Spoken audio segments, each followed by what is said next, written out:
नमस्कार प्रोग्रामर्स, एक बार फिर से स्वागत है हे सुशील यूट्यूब चैनल पे। दोस्तों, आगे बढ़ने से पहले चैनल सब्सक्राइब करना मत भूलिए। This is a very kind support from your side.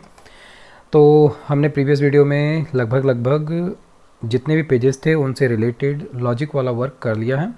अभी मैंने बताया था आपको या बोला था कि हम कुछ जो काम की चीज़ें नहीं हैं हम अपने टेम्पलेट में से हटा देंगे।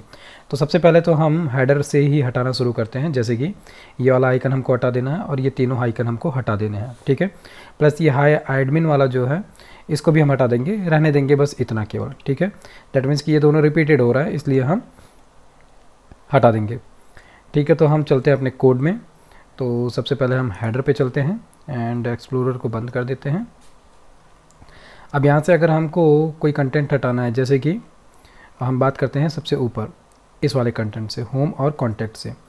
तो होम और कॉन्टैक्ट ये रहा, ठीक है। ये पूरा का पूरा एक यूएल है जिसमें कि 3 चीज़ें हैं।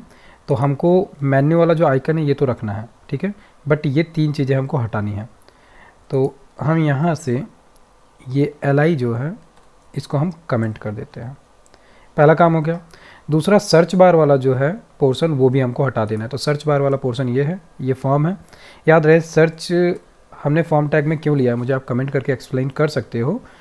क्योंकि सर्च के अंदर हम जो कुछ भी लिखते हैं उसको सर्च करके जो कुछ भी यहाँ पर लिखा जाएगा कीवर्ड, उसको हम यहाँ से गेट करेंगे डेटाबेस में, उसके बिहाफ पर कुछ भी सर्च कर सकते हैं। जैसे कि मान लो हम यहाँ पे दे सकते हैं कि हमारे जितने भी यूनिक आईडी हम डायरेक्ट यहाँ से सर्च करें और वो यूनिक आईडी मिल जाए, या किसी कस्टमर के नाम से हम उसे सर्च करना चाहते हैं मिल जाए, या मोबाइल नंबर या आधार कार्ड से हम डायरेक्ट यहीं से सर्च करना चाहें मिल जाए। ऐसी फैसिलिटीज़ हम दे सकते हैं बट अभी नहीं देंगे।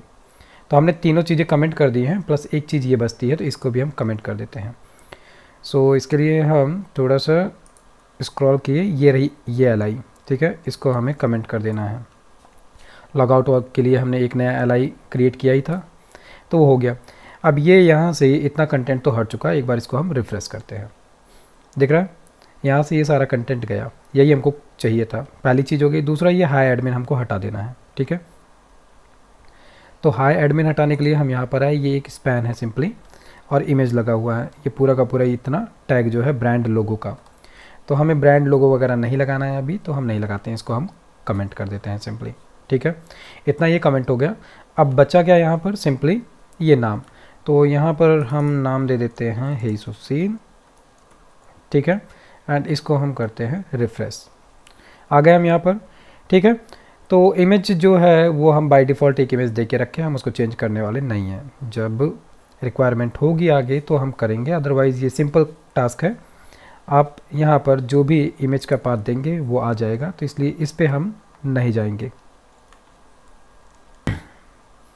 अब ये इतना वर्क हो जाने के बाद में कुछ एक नोटिफिकेशंस हमको यहाँ पर दिखाने थे, अलर्ट मैसेज। तो हम अपने थीम में चलते हैं।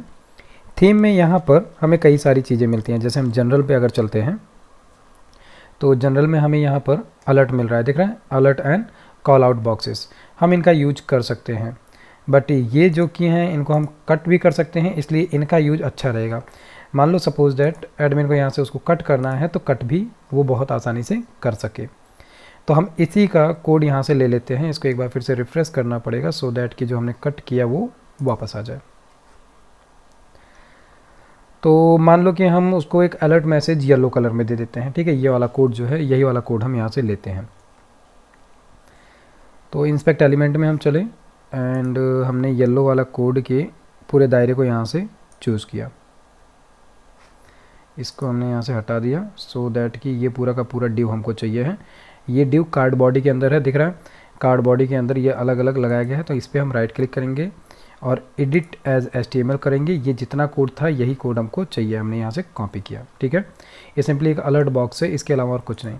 अब हमने क्या करना है, जो रजिस्टर न्यू कस्टमर है पहले हमें यहीं पर लगाना है। यहाँ पर हम क्या कहना चाहते हैं कि यहाँ पर कोई मैसेज है नहीं है, सिंपली हम क्या कहेंगे, कस्टमर क्या कहते हैं, ठीक है। यहाँ पर हम बस ये बताना चाहते हैं कि यूनिक आईडी ऑटोमेटिक जनरेट होगी, इसके बारे में हम बताना चाहते हैं। कहाँ से, हमारे रजिस्टर वाले पेज से। तो अब हमें इसके लिए पेज खोलना पड़ेगा रजिस्टर न्यू कस्टमर का, ठीक है। रजिस्टर न्यू कस्टमर पे हम आए यहाँ पर और ठीक चलते हैं ऊपर। कहाँ पर, यहाँ से, यहाँ पर ये क्या है, ये जहाँ पर हमको क्या दिख रहा है, ये बड़े बड़े फॉन्ट में लिखा हुआ है रजिस्टर न्यू कस्टमर, इसके जस्ट नीचे हम दिखाना चाहते हैं। तो बस यहाँ पर थोड़ी सी प्रॉब्लम आ सकती है, माइट भी, क्योंकि ये हमने हेडर दिखाया है और हेडर के ठीक बाद में ओके वो वाला जो कोड अभी आपने देखा वो यहाँ के लिए है, यहाँ के लिए नहीं है। हम थोड़ा सा और स्क्रॉल करके ऊपर चलते हैं, ये है जगह। तो यहाँ पर ये ड्यू लगा था 6 का और ये 6 का लगा था, बाकी ये पूरी की पूरी एक रो है, ठीक है। तो यहाँ पर हम आते हैं इस जगह पर और डायरेक्ट इसको पेस्ट कर देते हैं अभी के लिए। तो हमने पेस्ट किया और एक बार इसको रिफ्रेश करके देखते हैं कि दिख कैसा रहा है, क्या इसको हमें एक स्पेसिफिक साइज़ के अंदर डालना पड़ेगा। बिल्कुल ये छोटा सा दिख रहा है, दिख रहा है। चलो इसका हम कोड देखते हैं कि ऐसा दिख क्यों रहा है ये। तो इसमें अलर्ट है, अलर्ट वार्निंग है और अलर्ट डिसमिसेबल है, ठीक है। बाकी ये छोटे दायरे में दिख रहा है। तो इसके लिए हम क्या करते हैं, सिंपली यहाँ से इस हिस्से को हमने कट किया, यहाँ पर हम एक ड्यू क्रिएट करेंगे। ड्यू किसके लिए, आप ध्यान देना, ये 6 की साइज़ थी, ये 2 की साइज़ थी, ठीक है। 6 2 8 की साइज़ टोटल बनी है। और ये जो है ओके, एक मिनट, हम यहाँ पर नहीं करने वाले, हम इसको हम इतना कट करते हैं, पहले इसको हम आराम से समझ लेते हैं। ये दिख रहा है, यह है हमारा रो के अंदर यहाँ पर क्या दिया गया है, एक 6 का और एक 6 का कॉलम दिया गया है स्मॉल साइज़ में, 6 6 12, ठीक है। तो वैसे ही इस ड्यू के बाद में यहाँ पर हम बनाते हैं एक टोटल 12 का ड्यू। तो हमने ड्यू लिया और ड्यू में यहाँ पर हमने क्लास दी और क्लास में हम देंगे कॉल SM12। मुझे आप कमेंट करके बताइए कि ये असल में क्या थी क्लास, इसका क्या पर्पज़ है, क्या काम ये कर रहा है, ठीक है। यहाँ पे हमने इंडेंटेशन को सही कर लेना है थोड़ा सा, ठीक है। एक बार हम फिर से इसको रिफ्रेश करते हैं। सो ये लाइन पूरी की पूरी हमको मिल गई यहाँ से लेकर यहाँ तक, ठीक है। अब ये अलर्ट की जगह पे हम चाहें यहाँ पर मैसेज दिखा सकते हैं या फिर इसी के सामने हम लिख देते हैं और कुछ भी करने की ज़रूरत नहीं है। तो आइकन यहाँ पर लगा ही है, यहाँ पर हमने हेडिंग 5 ली थी, हेडिंग 5 हम हटा देते हैं, ये हटा दिया हमने हेडिंग 5 और यहाँ से ये भी हटा दिया और यहाँ पे सिंपली लिख देते हैं नोट और नोट के बाद में ही सीधे यहाँ से हम स्टार्ट कर देते हैं हमारा लिखना। एक बार रिफ्रेश करके देखते हैं कि क्या कर रहा है ये, ठीक है। छोटे में आ गया, कस्टमाइजेबल वे में, ठीक है। इतना ये सही साइज़ है और इसी का हम यूज करेंगे। तो फाइनली यहाँ पर हमको नोट क्या देना है, नोट यहाँ पर ये देना है कि कस्टमर की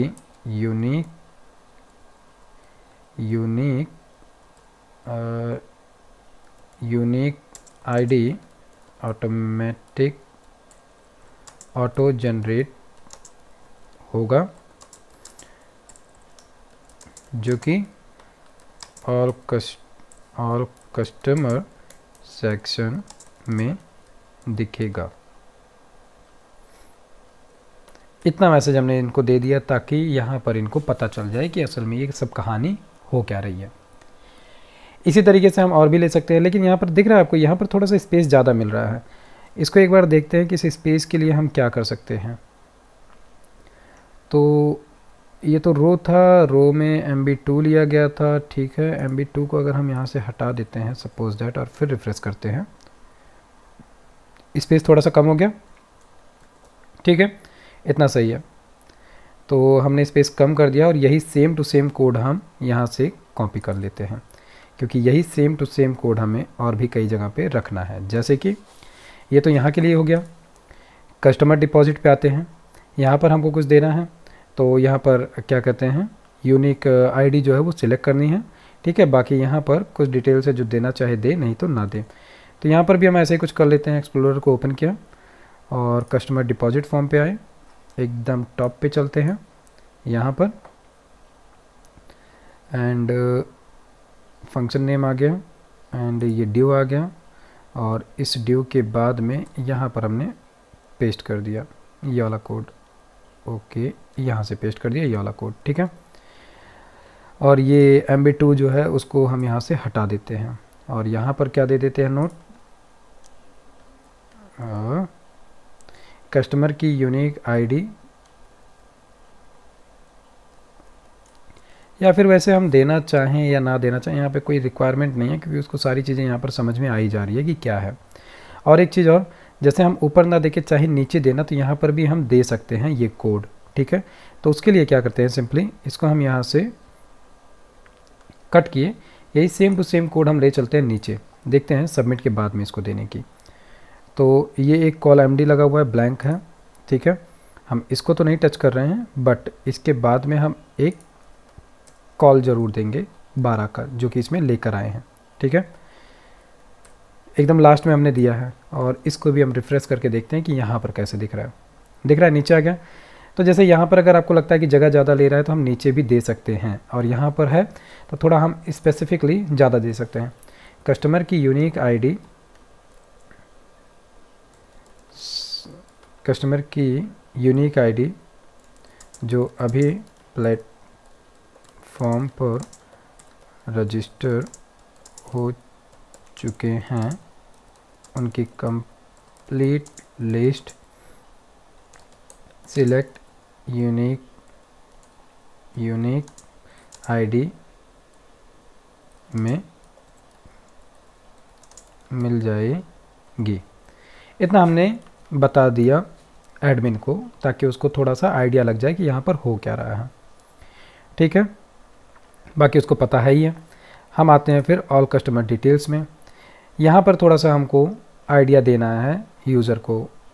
अब आप देख रहे हो यहाँ पर टोटल 10 यूज़र्स रजिस्टर हो चुके हैं, और हमने यहाँ पर 10 दिया हुआ है देखने के लिए, ठीक है। 10 के ऊपर होगा तो यहाँ पर 1 की जगह 2 आ जाएगा। तो ये चेक करना चाहें तो हम एक नया रजिस्ट्रेशन करके चेक कर सकते हैं। सपोज दैट मान लो यू, या हमने यहाँ पर लिख दिया mister Ram and mister Dasharath, address Ayodhya ही है, एंड आधार नंबर में हम कुछ दे देते हैं, मोबाइल नंबर में कुछ दे देते हैं, एंड मैरिड स्टेटस में दे देते हैं मिसिस सीता, एंड सबमिट करते हैं। Data submit. टोटल एंट्री कितनी हो गई? टोटल एंट्री यहाँ पर हो गई है 11। एक चीज़ और आप यहाँ पर देख लीजिए, क्या जैसे हमने अभी जो लास्ट एंट्री की है वो एंट्री दिख रही है दूसरे पेज पे, उसका तो यहाँ पर हमको मिल ही गया। 2 पे क्लिक किया, ठीक है। नहीं, यहाँ पर कुछ गड़बड़ी हुई है। गड़बड़ी क्या हुई है? हमने अभी जो लास्ट एंट्री की है उसमें हमने नाम दिया था मिस्टर राम। मिस्टर राम यहाँ पर दिख रहे हैं, दैट मीन्स कि इसमें थोड़ी सी गड़बड़ी है। गड़बड़ी क्या है? ये डिसेंडिंग ऑर्डर में नहीं है, ये डिसेंडिंग ऑर्डर में नहीं है। चलो इसको हम नोट डाउन कर लेते हैं, और ऐसी प्रॉब्लम्स को हम आगे फाइंड आउट करेंगे और फिक्स करेंगे। तो इसके लिए हम चलते हैं सिंपली अपने नोटपैड पे, एंड यहाँ पर क्या करते हैं, हम इसके जस्ट पहले यहाँ पर, और यहाँ पे हम लिख देते हैं pending works on project. Pending works, या पेंडिंग वर्क्स नहीं कह सकते इसको हम, फिक्स प्रॉब्लम ऑन प्रोजेक्ट हमने नाम दे दिया ये। और यहाँ पर हमने क्या करना है, सिंपली नोट डाउन करते हैं। दिक्कत क्या आई है हमारे ऑल कस्टमर डिटेल्स पे, ये क्या कर रहे हैं, हम प्रोजेक्ट बनाते समय कोई प्रॉब्लम आती है तो इस तरीके से उसको नोट डाउन करना सही आइडिया रहता है। तो ऑल कस्टमर पेज पर यूजर्स सीक्वेंस में नहीं आ रहे हैं, इसके लिए इसमें ऑर्डर बाय डिसेंडिंग करना है। ये पहला हमारा हो गया प्रॉब्लम, जिसको हमने नोट डाउन कर लिया और छोड़ दिया, ठीक है। तो यहाँ पर अप्रॉक्सली हमको क्या देखना था कि ये वर्क जो है करता है कि नहीं। 25 हमने कर दिया, 11 के 11 यहाँ पर हमको यूजर्स दिखने लगे हैं, और 10 कर दिया तो केवल 10, बाकी यहाँ पर पेजिनेशन वर्क कर रहा है। टोटल एंट्रीज़ यहाँ पर हमको दिख रही है कि 11 हैं। डैट मीन्स कि हमारा JS की जो लाइब्रेरी है वो एकदम परफेक्टली वर्क कर रही है। और यहाँ पर हमको कुछ नोट देना है, तो यहाँ पर हम ऊपर की साइड में नोट दे देते हैं। तो ऊपर की साइड में नोट देने के लिए अब हमें कहाँ चलना है, हमें चलना है ऑल कस्टमर डिटेल्स वाले पेज पे। तो यहाँ पर हम चलते हैं एकदम ऊपर, और ठीक यहाँ पर डिव के बाद में दे देते हैं दूसरा डिव, ठीक है। और नोट में यहाँ पर दे देते हैं कस्टमर की यूनिक आईडी पर क्लिक करने पर उसकी डिटेल्स देख सकते हैं। पहली चीज़ हो गई। दूसरा कुछ यहाँ पर ऐसा दिख रहा है जो हम उसको बताना चाहें अमाउंट के बारे में, तो दूसरी लाइन यहाँ से हम कर लेते हैं अमाउंट कॉलन में क्रेडिट और डेबिट अमाउंट के बाद बचा हुआ अमाउंट ग्रीन में है देन पॉजिटिव है, और अगर रेड में है देन नेगेटिव में है। इतनी जानकारी हमने दे दी। रिफ्रेश करते हैं, आ गई ये जानकारी। अब यहाँ पर अगर हम चाहें इस लाइन को नीचे से लाना तो उसके लिए सिंपली क्या करना पड़ेगा, यहाँ पर हमने क्योंकि कोई पैराग्राफ वगैरह नहीं लिया है तो यहाँ पर हम दे सकते हैं BR, तो यहीं पे हमने दे दिया BR, ठीक है। अभी हम इसको रिफ्रेश करेंगे तो दूसरी लाइन यहाँ से आ गई, ठीक। अभी डिपेंड करता है कि हम कैसे क्या देना चाहते हैं। वैसे ये लाइन यहाँ देना चाहें तो यहाँ दे सकते हैं, या फिर नीचे देना चाहें तो नीचे दे सकते हैं। ये हो गया। इसके बाद में हम सिंगल यूज़र को भी एक बार चेक कर लेते हैं। यहाँ पर कोई ख़ास डिटेल तो है नहीं, कस्टमर की प्रोफाइल है, बाकी यहाँ पर पेमेंट टाइप है और ये सारी चीज़ें हैं। तो यहाँ पर हम वैसे दिखाने को एक चीज़ और दे सकते हैं, नोट्स, कि जो ट्रांजैक्शन टाइप पे नोट दिया गया था वो क्या था, क्योंकि हमने यहाँ पे नोट तो नहीं दिखाया है। तो ऐसा करते हैं, यहीं पर हम इस चीज़ को भी ऐड ऑन कर लेते हैं इसी समय, क्योंकि एडमिन जो है उसने क्या दिया क्या नहीं वो नोट भी हम यहाँ पर ऐड कर देते हैं। तो इसके लिए हमको चलना पड़ेगा कस्टमर प्रोफाइल पे। सो हम सीधे चलते हैं कस्टमर प्रोफाइल पे, एंड सारा डेटा तो यहाँ पर आ ही रहा था, ठीक। हम पेमेंट मोड के बाद में यही कॉपी कर लेते हैं लाइन और पेस्ट करते हैं, और यहाँ पर पेमेंट टाइप की जगह पर क्या हो जाएगा, नोट। और इसके लिए हमें अपने टेबल के हेडर और फुटर में एक एक एंट्री ऐड करनी पड़ेगी। यहाँ पर हमने दे दिया नोट, एंड इसके बाद में नीचे भी हमने दे दिया पेमेंट मोड के बाद में नोट, प्लस एक चीज़ और यहाँ पर है, क्या आपको दिख रहा है, डेट में ये डेट दिख रही है, इसके बाद में टाइम में ये फालतू में यहाँ पर इतनी सारी डिजिट दिख रही है, जिसको हम चाहें तो केवल इतना कर सकते हैं। इतना करने के लिए क्या करना पड़ेगा, हमें स्ट्रिंग का मेथड मिलता है जिसकी मदद से हम ये काम कर सकते हैं। और स्ट्रिंग में अभी थोड़ी देर पहले हमने यूज भी किया था, जिसकी मदद से हम क्या कर रहे थे, कितना हिस्सा हमको चाहिए है वो यूज कर रहे थे। और वो कहाँ यूज कर रहे थे, हमने ये मदद ली थी अपने कंट्रोलर पे। वेलकम नाम का जो हमारा कंट्रोलर है, यहाँ पर हमने सिंपली क्या किया था, जो हमारा पासवर्ड हम बना रहे थे और यूनिक आईडी जो हम बना रहे थे उसके लिए हमने मदद ली थी उस सिंपल से स्ट्रिंग के मेथड की।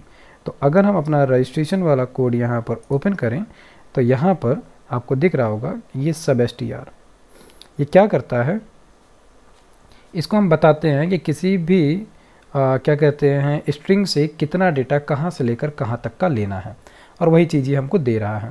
तो इसी का यूज हमको करना है, कहाँ पर करना है, हमें इस डेट के लिए करना है। दैट मीन्स कि ये हम कहाँ पर है, कस्टमर प्रोफाइल पे हैं। तो चलो कस्टमर प्रोफाइल पे चलते हैं, और कस्टमर प्रोफाइल में डेट जो है वो यहाँ पर आ रही है। तो सिंपली हमने क्या करना है, ये वाले कोड को हमने यहाँ से किया कट, SUBSTR हमने यहाँ से यूज किया।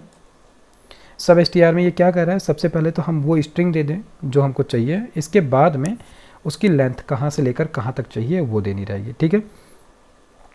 तो पहले तो ये डेट हो गया, और इस डेट को हम क्या चाहते हैं, कहाँ से ये डेट दे।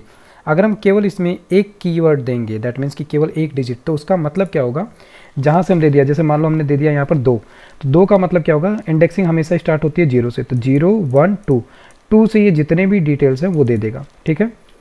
तो हम क्या करते हैं, हम देख रहे हैं यहाँ पर 4 ये हैं, 2 ये है, 2 ये है, मतलब कि 8 ये हो गए, और डैश डैश मिलाकर ये 10 हो गए, 10 के बाद में एक स्पेस है 11, तो हम देते हैं इसको 11 से, ठीक है।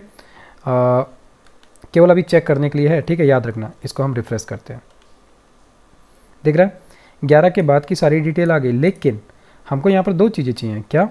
हमको डेट अलग से चाहिए है और ये टाइम अलग से चाहिए है, मतलब इसी में सेपरेटली चाहिए है। तो उसके लिए हम क्या कर सकते हैं, अब इतना अगर हमें पता चल गया है, मतलब कि यहाँ पर हम लिमिट दे सकते हैं कि 0 से लेकर 10 तक के लिए ये दे दे डेट, ठीक है। और ठीक यहीं पर हम कॉन्कैटिनेट का साइन लगा कर दे सकते हैं एक का स्पेस, और इसके बाद में सेम टू सेम यही कोड हम फिर से कॉपी कर लेते हैं। किसके लिए?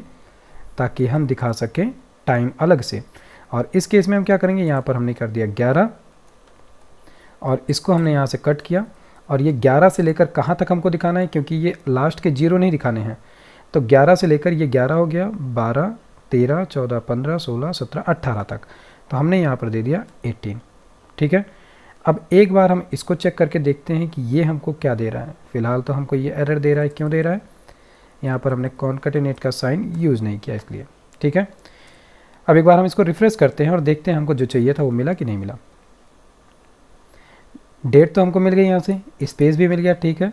लेकिन ये यहाँ से यहाँ के बाद में भी इतनी डिटेल हमको दे रहा है, मतलब कि कुछ गड़बड़ी है। तो हमने 11 से लेकर इसको 18 तक कहा था, चलो इसको हम 15 करते हैं और देखते हैं कि अभी क्या दे रहा है ये।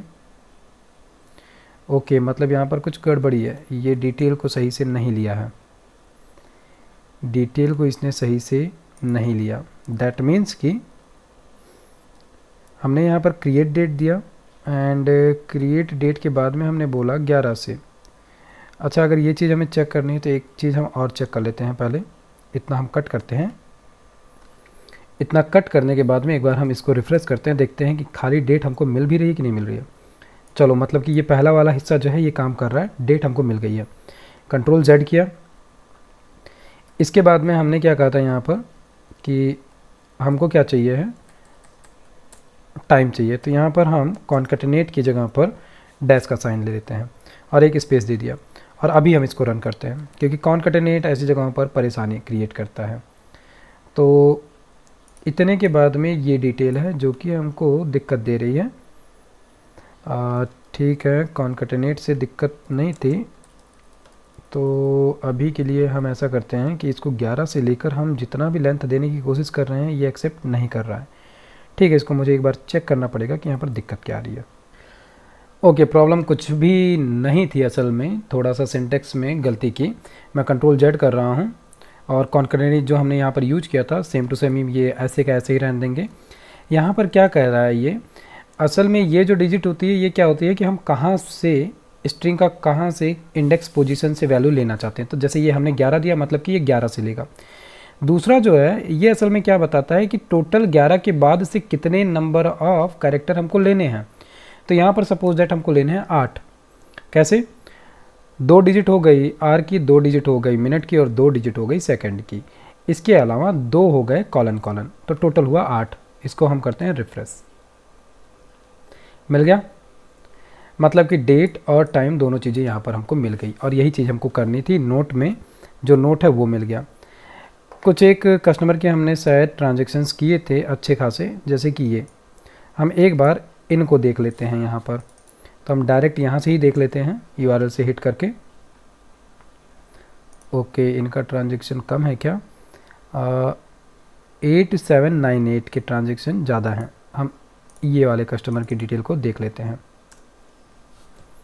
देख रहा है, नंबर ऑफ़ ट्रांजेक्शन ज़्यादा हैं और किसी में भी नोट नहीं लिखा गया था, ठीक है कोई बात नहीं, बट हमको यहाँ पर डेटा सही मिल रहा है।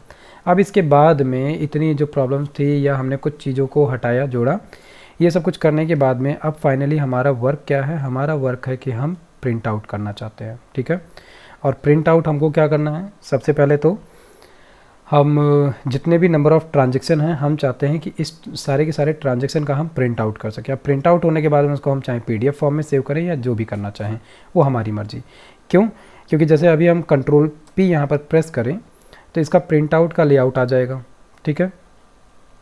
प्रिंट आउट का लेआउट आया, ये पूरी डिटेल दिख रही है। इसी को हम चाहें तो यहाँ से सेव एज PDF भी कर सकते हैं और निकाल भी सकते हैं। मतलब कि यहाँ तक की डिटेल तो सही है, ठीक, यहाँ तक की डिटेल एकदम सही है। ऊपर यूज़र की डिटेल्स आ गई और नीचे टेबल ट्रांजैक्शन की डिटेल आ गई और यही पूरा हमको चाहिए था। सो हम इसको A4 साइज़ पे प्रिंट आउट निकाल कर दे सकते हैं। अदरवाइज़ अगर हम चाहें कि इसका फॉर्मेट थोड़ा सा दूसरे तरीके से करके और फिर हम देना चाहते हैं तो वो भी हम करेंगे। हेडर फुटर यहाँ नहीं देना चाहते तो क्लिक कर दिया, हेडर फुटर इसमें नहीं आएगा।